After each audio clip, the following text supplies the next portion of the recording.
Welcome to Stargate SG1 for the first time. Still, not a Star Trek podcast. My name is Jeff Aiken, and I'm watching Stargate SG1 for the first time. And I'm Brent Allen, and I'm watching Stargate SG1 for the 47th time, but for the first time, I am looking for what Stargate is trying to teach us. You know, those lessons that hold up a mirror to society. Give us hope that things can be better in the future. Tell us how we can be better human beings. What are those sci-fi messages that this amazing show contains within, which I never really thought they did a whole lot of, but turns out they do. This week, Brent, we're watching Bane. Now, last week when I heard that, I kind of fumbled my way to a prediction on that. And so my guess is this is going to be a Teal'c episode. He's going to be feeling guilty for the people that he hurt when he was Jaffa, working through his stuff. But really, this is going to be a continuation of the friendships that have budded between him and Jack, or him and Daniel. Like, they're going to help pull him through this whole thing. Well, I can promise you that Teal'c is in this episode. That's good. I would not like, I feel, it's not, I was going to ask, is he in all of the episodes? But I'll find out. I feel like episodes without him probably wouldn't be as good. I believe that is true. Yeah?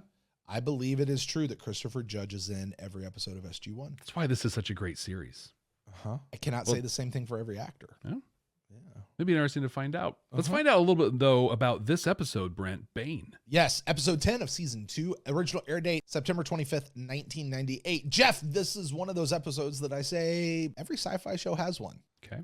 In fact, MacGyver had one of these episodes, and that's not really even a sci-fi episode. I don't know. Is MacGyver a sci-fi show? It is fiction. There's a lot of science in it. Is it a sci-fi show? That's a good question. Why don't you hit us down below or on Twitter? We're at Babylon 5 First, or Babylon First, at Babylon First. Yeah. Should do like Stargate SG First. Right.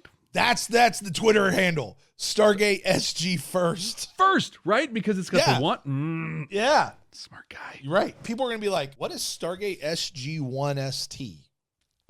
You know. No, just Stargate SG. It's Stargate SG and the word first. With that, Jeff, why don't we go ahead and just jump into this episode, and we'll see what you think about it as you go through it. If you guys are joining us for the very first time, welcome. You guys are amazing. And what happens at this point of the show, Jeff and I are going to go watch this episode right now together. And if you're on Patreon, you're going to watch us watch this episode. If you're on YouTube, you're going to get the reaction video of us reacting to this episode. If you guys want more information about getting the full uncut version over on Patreon, just go over to patreon.com/Babylon 5 First, or check the updated link down below. You're listening to the audio podcast. You're about to gate into the future. We're going to catch you on the other side of watching the episode, where I'm going to share my for the first time reactions, and Brent's going to talk about any sci-fi messages that he may or may not have found. Brent, let's do this. Teal'c, it doesn't seem very likely that the Goa'uld are responsible for this, does it? I mean, what with the indigenous people of this planet being gone? That is correct. Wow! Did you guys hear that? This reminds me of, is it Operation Annihilation on Star Trek? The ones with the puke things that fly around? Oh, God! Hit it with your hat. What are you going to do? Teal'c's like, what the f are you about to do, Jack? I don't think that's a very good idea. Teal'c's like, my symbiote's good. Just do it. Oh, no! Carter, Dude, that went through his vest. we better get out of here. No, really? No, You think? really. I'll dial! That would suck if the bugs got through the gate. Yeah, Iris that bad boy.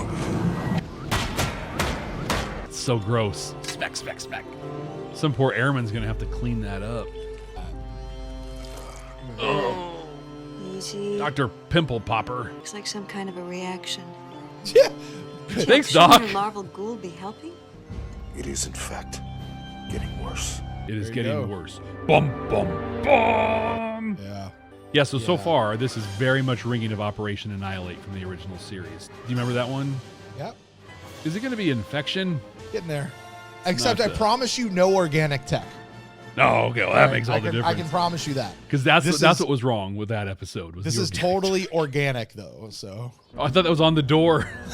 Bane. What happens if the Goa'uld loses the battle? Well, 30 years of research into human DNA. Until last year, I didn't even know there were aliens. Right. Also, I imagine Teal'c would have a lot of crossover with human DNA. That's a hell of a way to say I don't know. Yeah. But yes, Teal'c should have like not just a lot of crossover, but like all the crossover. Yeah, even though he's Jaffa, Corey's Tauri, right? Like, which is our DNA. Well, I mean, you saw how Hathor turned Jack into a Jaffa. Mm-hmm. You are my friend. There's that friendship. No longer any hope. Put me out of my misery. I would rather die. It's a lot Come to in. put on somebody, but that shows wanted the to strength see me, of their sir? relationship. I literally just had to do that for my father.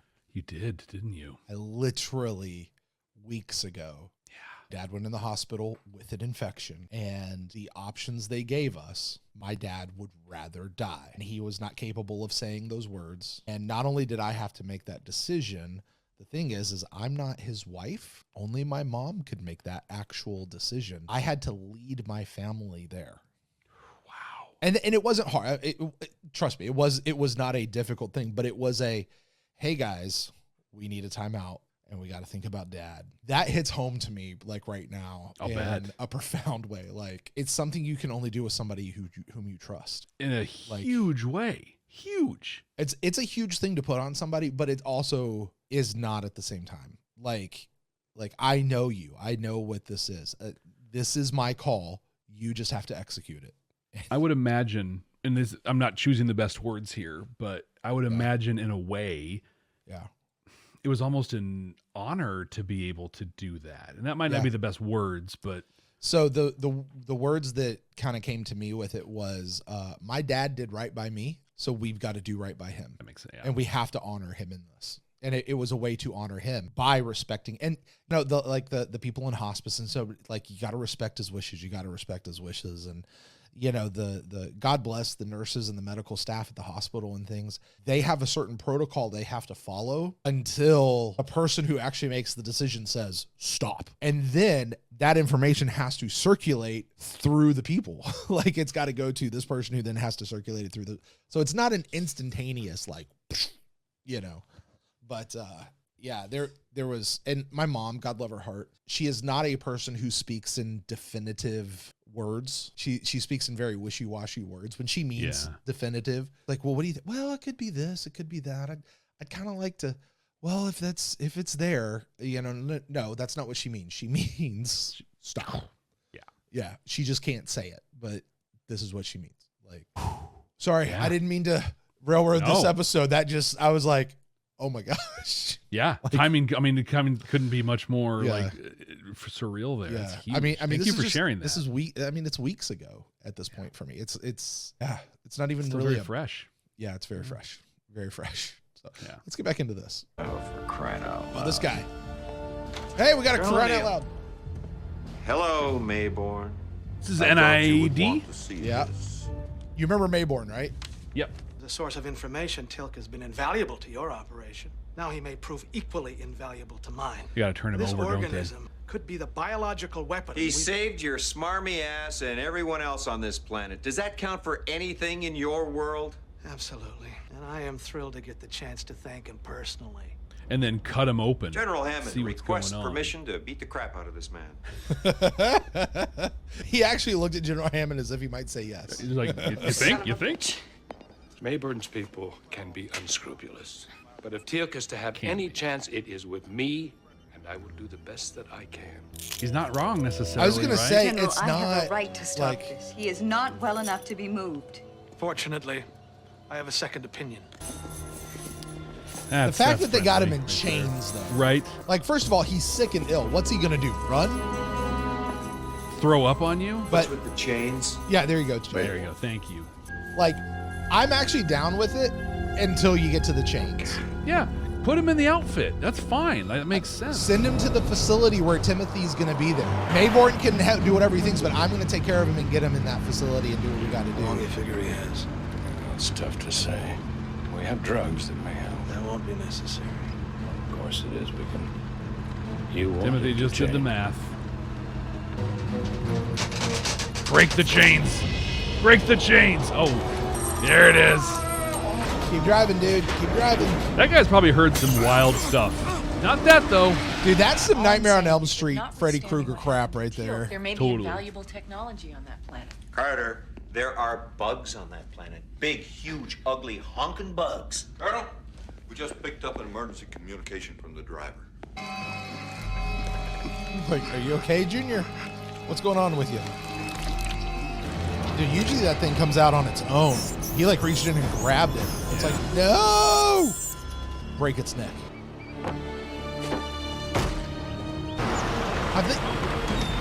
I would assume that's dangerous and he's going to die, but I know his DNA is changing, and so Yeah. like stuff's going to be different and messed up. Have they established how long a larval Gould can exist outside of a Jaffa?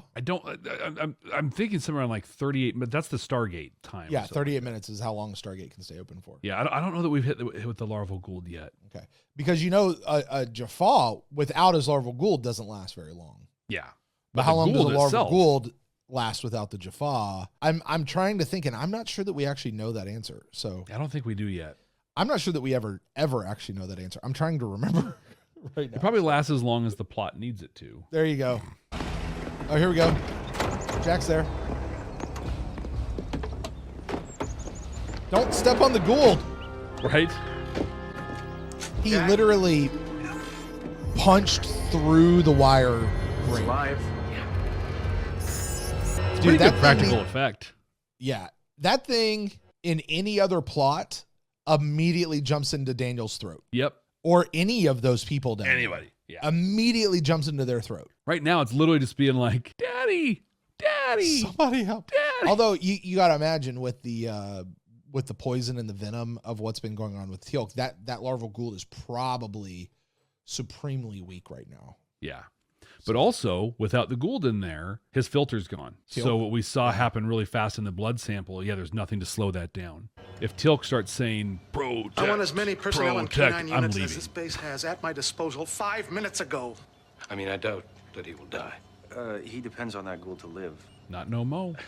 The alien insect's venom is affecting his physical makeup. With every passing moment, he is ceasing to be a Jaffa. The larva may be the only thing that's holding that transformation back. So by taking the worm out, he might be expediting this change. Why would he do that? Jack's like, let me put this in plain language. Metamorphosis be altering his mind. Kind of bothers me that they have Daniel playing the idiot here. Samantha, I am offering you my help. Okay, what do you need? Well, we have to find out Teal'c. which of the drugs will work. How? Run it against the blood samples. We need the alien insect's venom. Oh, that too. Oh, you got to go back through.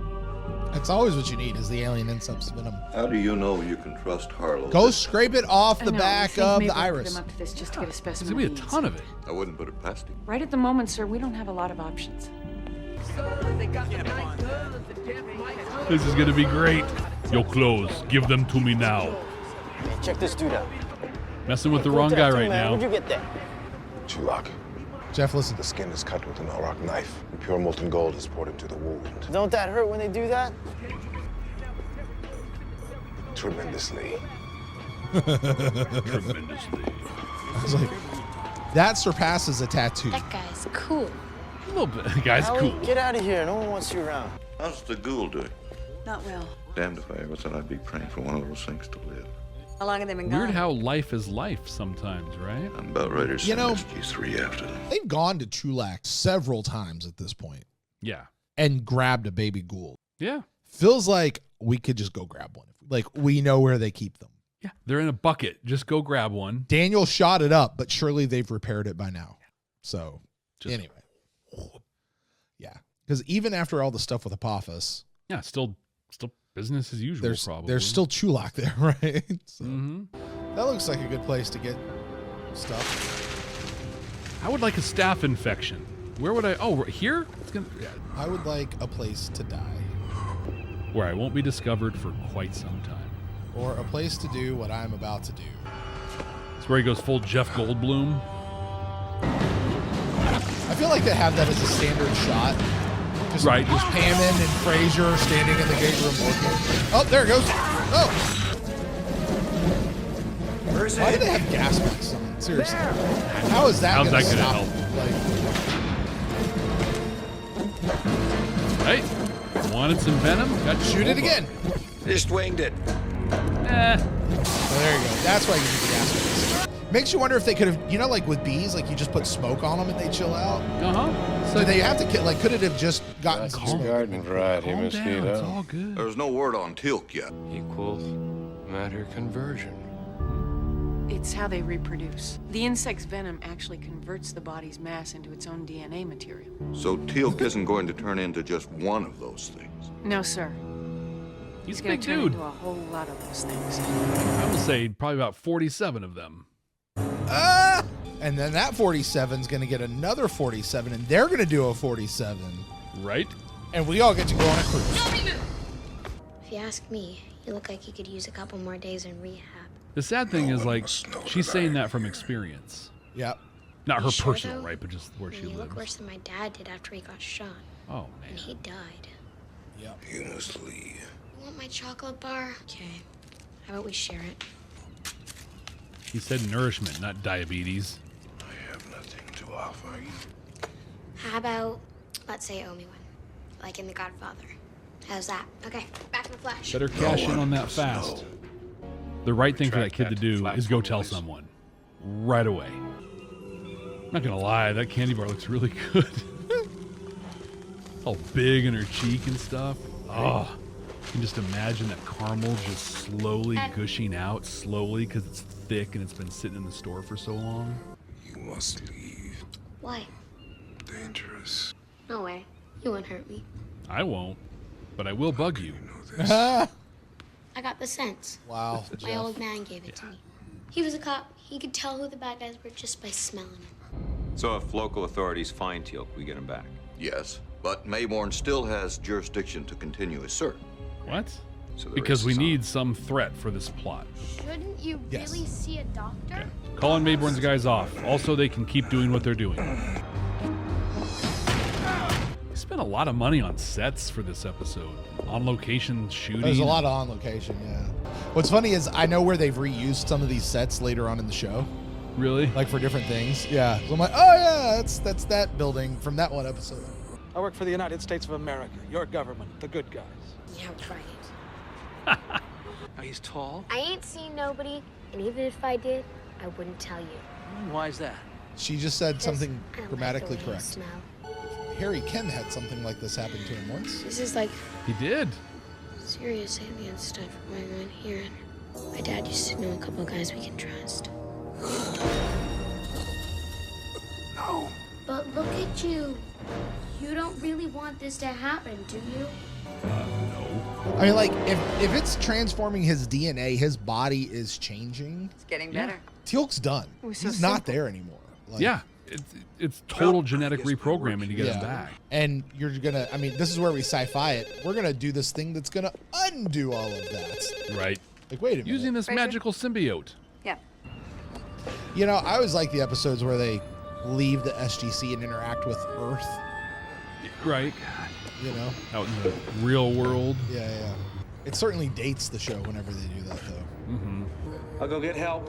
Hey, you should probably hurry. We saw this part of the Daniel, you are the help. Who else are you gonna get? video. Right? Who's there that you can go get? I wonder if at this point, if he did kill him, would it even make a difference? No. Like, how far along is it? I won't lie to you. You don't look so great. But you're gonna make it. I wonder where all the cobwebbing comes from. Like, what creates it? Well, you just go to any Halloween store and pretty cheap, actually. Why can't I go with you? Sorry, you just can't. These guys You here are could, gonna but take I'd have care to of kill make you. sure you're okay. So if they take the cocooning stuff off, Is Teal'c does he gonna be stop okay? transforming? Right? I hope so. Does it have to keep making it like it's just this Me game too. of rip it off, let it grow back, rip it off, let it grow back? So he This'll- never this'll actually prolong. does the change thing. Tell him he still owes me one. Yeah, we're never gonna see you again. Right. Daniel's like, get out of here, kid. No one is coming to look for you. Nothing's gonna happen. Why don't you go home to your dad, kid? Why don't you- This sounds like good news. Hope so. Maybourne has For the record, I don't ordered like the Timothy. insect specimen and all related research transferred to the Area 51 facility. I regret that's impossible, sir. Why is that? Well, as soon as Teal'c is fully recovered, the insect is going to be involved in an unfortunate lab accident. I'm afraid I'll have to take full responsibility. Oh, there he goes. Doing the good guy thing. Sam's like, okay, I'm not going to hate you now.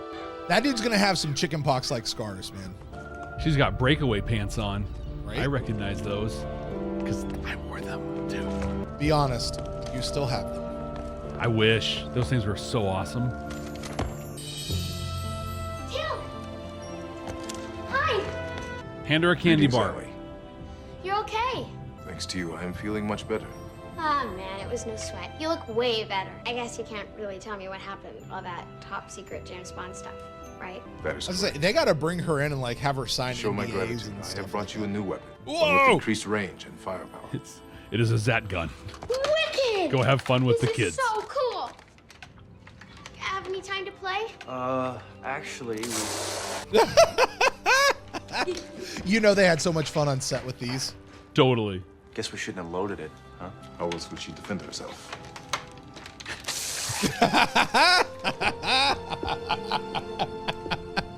How else? Come on, Daniel. Come on, Daniel. Pull one out. Like, He's gonna rinse this off. You know, it makes me kind of sad though. Like, what a great dad Teal'c, you know, could have been or was, and then could have been. Like, if he would just be around. I still don't know why he, like, dude, your wife and your child stay with you. Yeah, just stay with you. They come live on the base. It's okay. It's not gonna be worse than what they're doing now. They do not have to live on Teal'c, dude. It didn't go well for them. No, either time. All right, Jeff, we have just seen Bane. What you got, man? I have no idea why they called this episode Bane. What? Like, hey, so this episode, it's about bugs that reproduce with like DNA. What should we call it? We can call it the fly.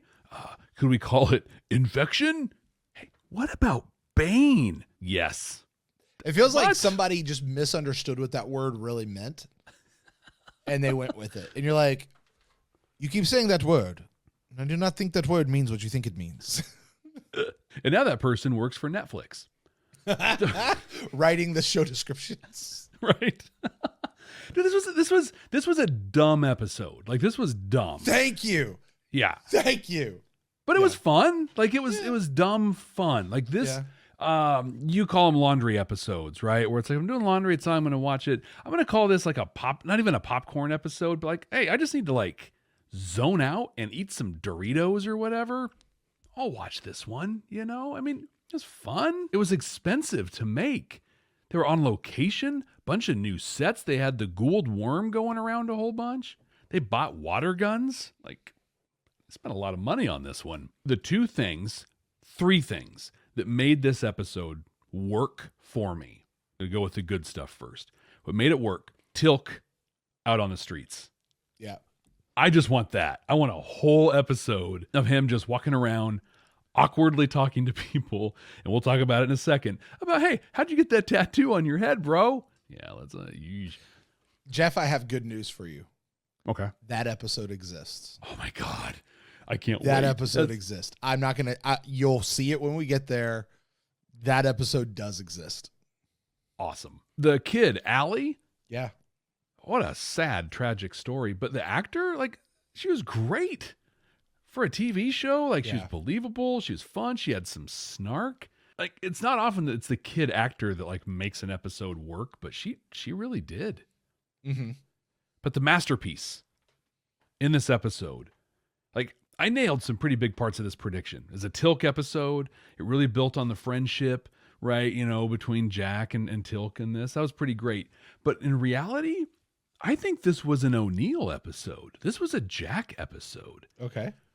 We got to see him. Like, I feel like for so much of this like season and a half now that we've watched, Jack's definitely the dude in charge, but he's very rarely the character up front. He's kind of to the side or adjacent to a lot of the stuff that's going on. Yeah. Got some snarky comments he'll make. Sometimes he'll move the plot along with like, hey, here's this, you know, conundrum that we're in, and kind of communicate back and forth to Hammond. But he hasn't like been the focal point. And he was not the focal point in this one.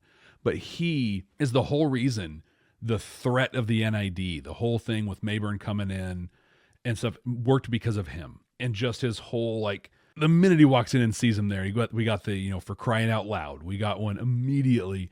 And it was just better. It just got better as it kept going. He flexes. He goes full military on Maybourne. He's just like, you will this and this and this, flexing on him. It was like, we don't ever see Jack being, an officer, really. He's happens to be commanding the squad, but he's the Joker in the back. He went full colonel on Maybourne. And then when he says, where is it? I got to find my quote. He says, General, request permission to beat the crap out of this guy. Right. And then looks at him like, please. I love Maybourne's reaction in that moment. He like jumps back like, oh, I'm about to get the crap beat out of me. He's like, I got a feeling Hammond's going to say, okay. Yikes. Outside of that, and one other great quote that I caught was Teal'c on the streets, and he says, remove yourself from this path. It's so great. Right. But outside of that, I mean, you said it when we're coming in. We've seen this episode 18,000 times. And frankly, I don't think any property has done it. It's just never good. Yeah. It's never a good episode. Yeah. And I get why they do it. It's easy. It's the story. Hey, there's a bug or a something and it stings you and then stuff. Yeah, sure. Standard sci-fi plot. Yeah. Something's going to come in and transform your DNA. Well, what's it going to be? Well, it's got to be bug venom or snake bite or something. And we're going to save you just in time to transform you back. Stuff ensues. And literally it's just going to be science or medical or a combination magic at the end. Here's this thing that can do this thing. And so if you're a person out there who creates science fiction or fiction for that matter, stop making this episode. Stop. It's good. We're good. We've seen it. Oh, no. Yeah. Fun. Stupid. If I never watch this again, I'll be fine. If I happen to catch it again, it'll be a good time. Did you catch any sci-fi messages in this one? Jeff, we said at the beginning, I did, and the beginning of doing this whole series of shows, thinking forward through the series, I'm like, I don't really think there's going to be that many messages. And then we kind of get into it and it's like, oh, this actually is pretty deep in this one. Well, this one had the whole thing that Star Trek has done several times, which is usually it's a Klingon wanting some ritual death by a friend because they're not wanting to be dishonored or something of that nature.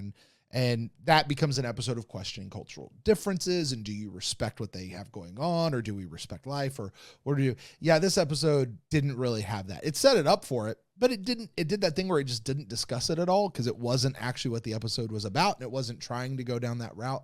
It was just trying to plot. Yep. Plot along. That's all it is. We could talk about Jack saying no to killing Teal'c when Teal'c clearly said, please do this. But also, was Teal'c really in his right mind? Did Jack, and again, this is a little personal to me right now. It's because it's still a little fresh, but did Jack have reason enough to hope for Teal'c to be restored to who he was? And I don't know that Jack really did.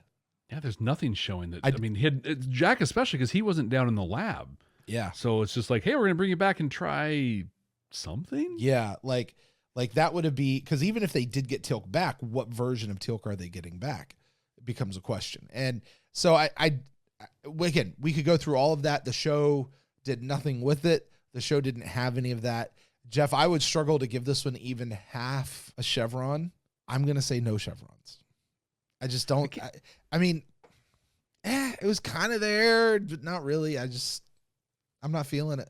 Yeah, I can't disagree. There's one line that I liked quite a bit, but they went nowhere with it, and it was just me adding into it. But they took Teal'c took his larval Gould out. Yeah, and so they had it back at the SGC, and they started to realize they needed this thing to figure out how to help Teal'c.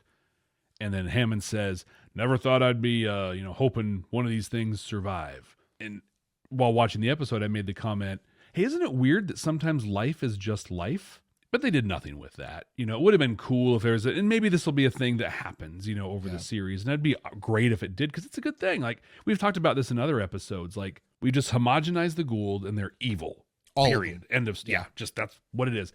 We've met Joel and R. We know that things are different, right? So the fact that they're starting to see and like, oh, I care about this Gould. And there's, I want this thing to happen. And that's a cool, journey of discovery for the people in the SGC. That discovery didn't happen here. Yeah. Hammond just made a comment. So, I mean, that's not even worth thinking because of a chevron. to even be frank, Hammond's hope had nothing to do with the Gould itself. It had everything to do with Teal'c. Yeah, I just want you to stay alive to say for Teal'c. It's not because I respect you in life. It's just I need you to do this thing.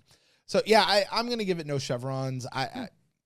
You could twist my arm to go a half just because it did bring that piece up. But here's what I want to know, though, from the folks out there listening on the podcast, or maybe you're watching on YouTube, Patreon. Did you find something that I missed? Because I want to fully own. There could be stuff out there that I just didn't even. I just sort of wrote this episode off in my head knowing what it was. And, I'm just sitting here counting down the minutes to where I can get up and go to the bathroom. I'm not. That's fair. I just trying to get through it. Jeff, you, my friend, get to rank this episode. Oh, timeout. You got to go. Before we go there. Okay. Nope. Before we get to the ranking, Brent. Yes. I brought up a thing. We brought up during the episode. I brought it up a minute ago. I want us to dive in really quick. Oh, we learned about how the Jaffa get their forehead tattoo. The gold one. The gold. Yes, because there's black ones as well, because you've seen right? the black one, which is literally just a tattoo. Okay. It's not just drawn on, like in real life, it's just drawn on there, but that's actually supposed to be the tattoo.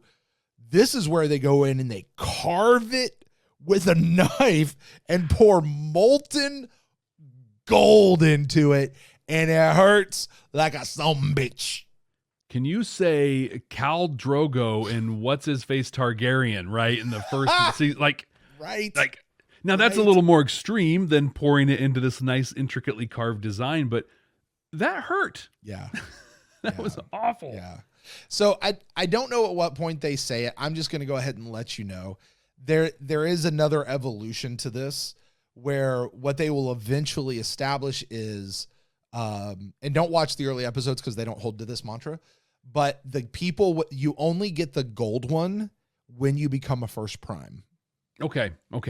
So if you have gold, that means you are or have been a first prime. Like Braytak would have been a first prime, but retired effectively. Teal'c being a first prime and he goes away. So if you get a gold one, you're first prime. Otherwise, it's just the black drawing tattoo.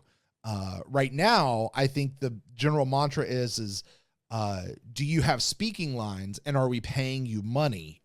Now you get a gold one. Otherwise, you're just an extra and you get a drawn on one to your forehead. Yeah, because I think back to the Nox and they all had the gold. Yeah. In that one. So yeah. Don't judge the early episodes by that rule. So okay, that's fair. Now it's pretty hardcore. But it makes sense in a I don't know, for lack of a better term, like a military hazing kind of a thing. Hey, you're tough enough to become first prime, but you're going to show it by doing this. Well, but also, I mean, think about what that means status symbol wise, that you have a gold thing, but also just the you went through that, you got that, you're a badass moto, right? To quote a Disney movie. So Jeff, with that, so cool, about the head thing now. So it's there. So where do you rank this episode? Because you get to do the rankings. I do the ratings. You do the ranking. We're creating our 100% completely accurate and definitive list of ranking season 2 of Stargate SG1. Your top 5 right now, Jeff. Actually, I'm going to go from the bottom because I have a feeling it's going to find itself down there. Probably a good idea. Currently, we have 9 episodes in the list. The bottom 5 from the bottom up. All right. So all the way down to the bottom, number 9 is Prisoners. Going upwards from there, there's The Gamekeeper, then Family, then Need, and then finally Message in a Bottle, which is number 5. So you do crack the top 5 on this bottom 5 list. Jeff, where do you place Bane? This one's not going to take me very long at all. In fact, partway through the episode, I kind of glanced here at the ranking. I'm like, yep, that seems about the right spot. This is going to be our new number 7, right between Need and Family. Higher than I thought it was going to be. So, I mean, like I said, I still had a good time watching. Okay, fair enough. Well, it's your rankings, my friend, not mine. So, it's true. So I still think Gamekeeper's higher than all of that, but I still just don't Brent. like that episode, man. I do not like it. It's fair. Even Dwight Schultz could save it for you. There was as a total aside, what was it? Oh, I was listening to another podcast, and they were talking about an episode of another show that had Dwight Schultz in it. And even just like them, all I could think about when they were talking about it is I'm just like, what a waste, man. Like they had him in Stargate, and I feel like it was such a waste of having him. Some people say the same thing about Babylon 5. Yeah, absolutely. So, kind of although I think he did a great job in that episode. He did great. Could have been a lot. They could have used it better, though, for sure. Yeah. All right, Jeff. Well, that's going to do it for Bane. We never have to talk about this episode again. Next week, buckle in, Jeff. Buckle in. We're at the mid-season point. You know what that means? Two-parter. It is a two-parter. Getting into sweeps week, my friend. Two-parter. This one is called, and this is a true two-parter. It's a part 1 and a part 2. The name of this next 2 episodes, not originally aired as one long episode, just so you know. It was a two-parter. You're going to struggle trying to figure out what this one's about. It is called The Tok'ra, part 1, and The Tok'ra, part 2. Okay. Jeff, would you like to venture a guess as to what The Tok'ra, part 1 and 2 are about? So Tok'ra, that's Jolinar and like the rebel. Like they're the people. resistance, the resistance Gould. Yeah. Want to guess? What do you think?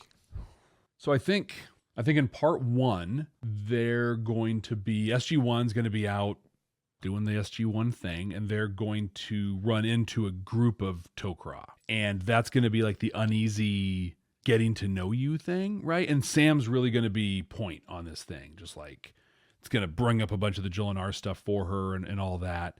And just kind of, just like, oh, this is real. There's more of us. And they're going to work to kind of get to know each other. In that process, some of Apophis's dudes are going to show up, and there's going to be some trouble that ensues. And then there'll be some, like, obviously big cliffhanger thing that happens. Part 2 is going to be the, like, I don't know, maybe in part 1, they're having a hard time, like, coming to terms or whatever. I can see Jack very much not believing that they're actually Tok'ra and Sam's like, no, listen to me. And it's going to have a lot of tension.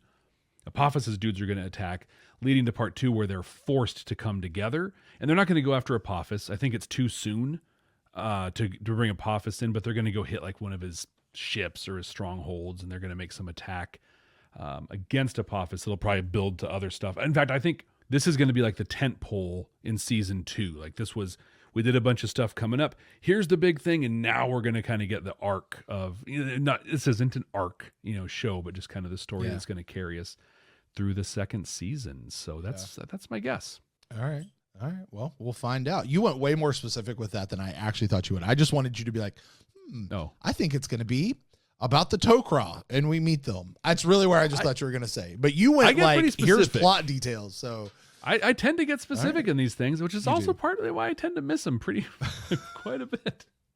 Well, we'll see what happens right here next time on Stargate SG1 for the first time. Thanks for joining us. Don't forget to subscribe wherever you get your podcast. Don't forget to subscribe on YouTube. Don't forget to subscribe on Patreon. And please don't forget to leave us a rating and review wherever you have the ability to do that. And please be sure to share this podcast with someone who loves Stargate SG1 or who needs to get into the gate. So with that, folks, until next time, thank you so much for joining us. Hey, We're going to Brent. go. Yes, Jeff. Listen, I kind of need you to do something for me, and it's kind of a big ask. Okay, so what's in it for me? What do I get out of it? Caramel and peanuts? Oh, for crying out loud.